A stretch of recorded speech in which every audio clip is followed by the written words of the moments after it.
akan melahirkan anak laki-laki, dan engkau akan menamakan dia Yesus, karena dialah yang akan menyelamatkan umatnya dari dosa mereka.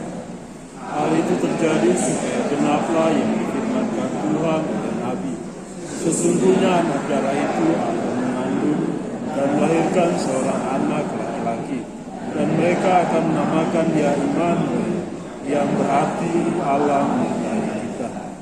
Sesudah bangun dari tidurnya, Yusuf berbuat seperti yang diperintahkan malaikat Tuhan itu kepadanya, yang mengambil Maria sebagai istrinya. Demikianlah firman Tuhan. Yesus berkata, yang berbahagia ialah kita yang mendengarkan firman Tuhan serta mengamalkannya. Selamat malam. Selamat malam. Salam. Shalom. Puji Tuhan, malam ini merupakan malam kedua untuk jemaat di KSDM Tome, dan merupakan malam ketiga ibadah Natal dalam jemaat kita. Saya tadi sebelum jam 5 sore sesungguhnya saya agak khawatir karena tiba-tiba hujan deras. Kemudian saya berdoa, Tuhan, jika boleh perkenankan lagi seluruh jemaat Tuhan malam ini untuk hadir merayakan Natal bersama dengan Tuhan. Puji Tuhan, Tuhan mendengar doa kita semua, sehingga kita boleh diberi kesempatan dengan cuaca yang baik untuk hadir dalam ibadah ini. Bapak Ibu saudara-saudara yang dikasihi dan diberkati Tuhan, tema renungan kita pada malam ini, Allah hadir untuk menyelamatkan keluarga melalui Eklesia Domestika. Bapak Ibu saudara-saudara yang dikasihi dan diberkati Tuhan, keluarga yang penuh bahagia dan sukacita dan penuh damai sejahtera tentu menjadi impian dan harapan kita semua. Dan itulah yang dikehendaki Allah. Namun akhir-akhir ini kebahagiaan, sukacita dan damai sejahtera itu tidak lagi dialami beberapa keluarga. Sepertinya telah sirna karena berbagai persoalan hidup, apalagi di zaman modern ini. Banyak keluarga yang mengalami masalah internal lalu hancur dan terpuruk. Ada banyak keluarga yang mengalami broken home. Ada banyak anak-anak yang terjerumus ke dalam narkoba. Ada banyak orang-orang, baik orang tua, orang muda, yang terjebak judi online, terjebak pinjol atau pinjaman online, sehingga bisa berutang di mana-mana. Dan karena itu keluarga di ujung kehancuran. Tema perayaan Natal kita saat ini adalah Allah hadir untuk menyelamatkan keluarga. Mengacu pada Matius pasal 1 ayat 21 sampai 24 yang berbicara mengenai tujuan kelahiran Kristus di dunia ini adalah untuk menyelamatkan umat manusia atau keluarga. Saudara-saudara, mengapa keluarga harus diselamatkan? Kita tahu bersama bahwa keluarga yang pertama kali di dunia ini adalah keluarga Adam dan Hawa. Tetapi apa yang terjadi ketika Adam dan Hawa diusir dari Taman Eden? Padahal sebelum mereka jatuh ke dalam dosa, mereka hidup dalam damai sejahtera bersama dengan Allah. Mereka menikmati kelimpahan, tidak mengalami sakit penyakit, tidak mengalami kemiskinan, tidak ada perkelahian, pertengkaran, pencurian,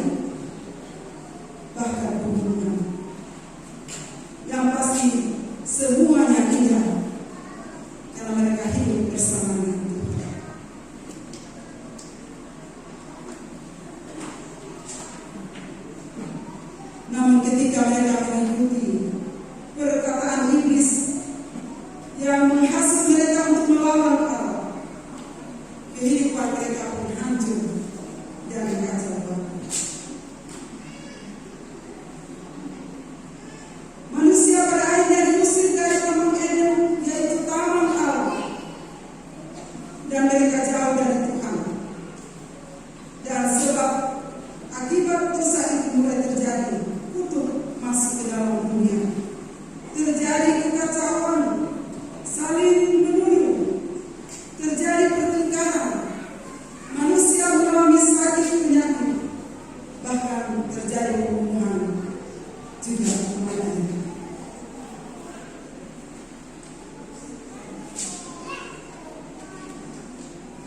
Bapak Ibu saudara-saudara yang dikasihi Tuhan, yang memungkinkan lagi adalah kematian yang diambil oleh manusia. Yang sesungguhnya manusia harus hidup dalam kekekalan, kini harus mengalami kematian sebagai konsekuensi dosa. Keluarga-keluarga yang bermasalah bukan hanya terjadi di zaman sekarang ini,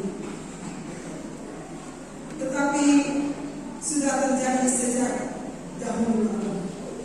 Bisa kita melihat dan mendengar cerita Kain membunuh adiknya sendiri, yaitu Habel. Kisah memabuk dan mempermalukan anaknya Ham. Kemudian Lot melakukan hubungan incest atau hubungan saudara, melakukan hubungan dengan putrinya.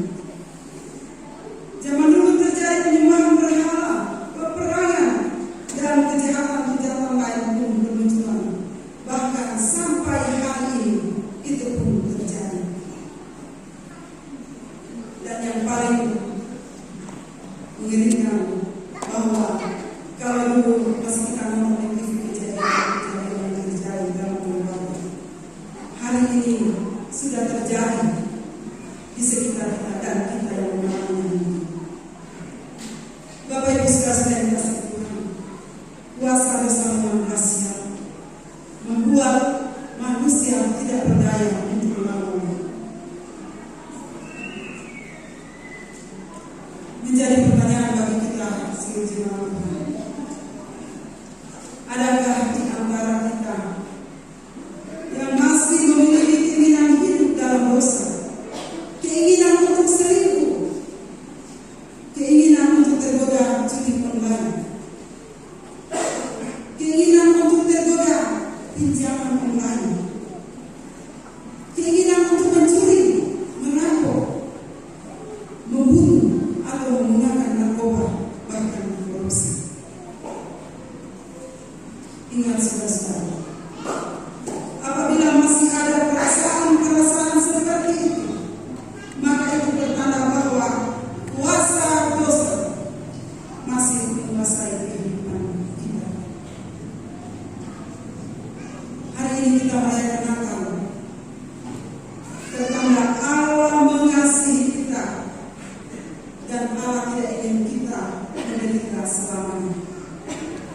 Dalam Yohanes 3 ayat 16 dikatakan, karena begitu besar kasih Allah akan dunia ini, sehingga Ia mengaruniakan Anaknya yang tunggal, supaya barang siapa yang percaya kepadanya tidak binasa, melainkan beroleh hidup yang kekal.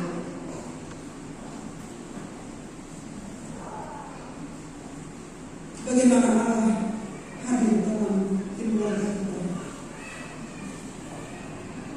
Allah merendahkan diri menjadi manusia melalui kelahiran Kristus di Betlehem, melalui karya sang kematian dan melalui kematian.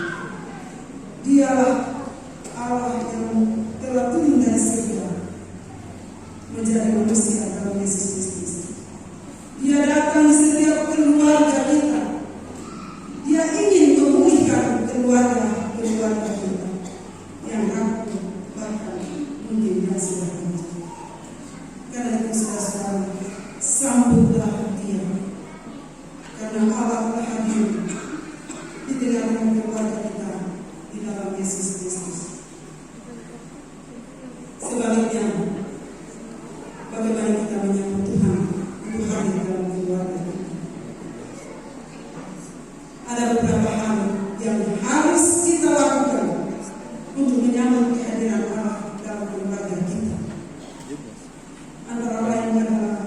dengan membangun eklesia domestika. Apa itu eklesia domestika? Eklesia domestika berasal dari bahasa Latin yang berarti gereja rumah tangga atau gereja keluarga. Berikut uraian lebih lanjut mengenai makna eklesia domestika. Makna eklesia domestika adalah keluarga adalah pusat iman yang hidup. Keluarga adalah tempat pertama-tama dan utama di mana iman kepada Kristus diwartakan, diajarkan, dihidupi, dan orang tua adalah pendidik iman pertama bagi anak-anak. Keluarga merupakan sekolah pertama untuk membina berbagai nilai-nilai mulia Kristiani seperti doa, kasih, pengampunan, kesabaran, dan sabar. Keluarga adalah persekutuan kasih dan anugerah yang mencerminkan kasih dan persekutuan dari Tuhan Maha Kudus, yaitu Bapa, Putra, dan Roh Kudus. Dan melalui keluarga kita dipanggil untuk melaksanakan 5 tugas atau peran utama gereja. Yang pertama, keluarga dipanggil sebagai koinonia atau persekutuan, yaitu membangun persatuan dan kasih timbal balik di antara anggota keluarga. Yang kedua, keluarga dipanggil untuk menjadi liturgia atau ibadah, yang mewujudkan kehidupan doa dan ibadah bersama seperti doa keluarga dan berpartisipasi dalam pelayanan misa ini. Dan yang ketiga, keluarga dipanggil sebagai kerigma atau pemerintah firman, menyampaikan dan mengajarkan kabar baik atau Injil kepada anak-anak dan menjadi saksi di lingkungan di mana kita berada. Yang keempat, keluarga dipanggil menjadi diakonia atau pelayanan, yaitu mengembangkan semangat saling melayani dan berkorban, baik di dalam keluarga maupun bagi masyarakat yang dibutuhkan.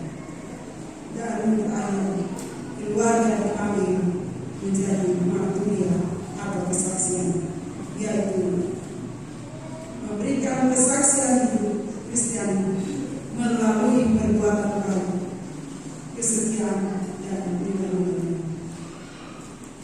Saudara-saudara yang kasih Tuhan, domestika eklesia berarti keluarga adalah tempat yang kudus di mana anggota keluarga bertemu dengan Allah, bertumbuh dalam kekudusan dan menjadi berkat bagi keluarga yang bermasalah. Bapak Ibu sekalian bersama, ini Allah telah hadir dalam kehidupan kita melalui Yesus Kristus. Karena itu, mintalah kepadanya untuk Dia berkuasa di dalam keluarga dan tentunya memulai dari pribadi-pribadi yang selanjutnya keluarga bahkan masyarakat yang kecil. Bersekutu, berdoa, dan beribadah, biarlah itu menjadi bahagian kita untuk melanjutkan kehidupan ini. Maka percayalah, semua hal-hal buruk yang ada dalam keluarga kita, termasuk keluarga yang diambang kehancuran, akan diubahkan Tuhan, akan diperbaiki dan dimenangkan dari setiap tantangan kehidupan. Mari kita berkomitmen untuk menciptakan eklesia domestika di dalam keluarga kita masing-masing. Terpujilah Kristus. Amin.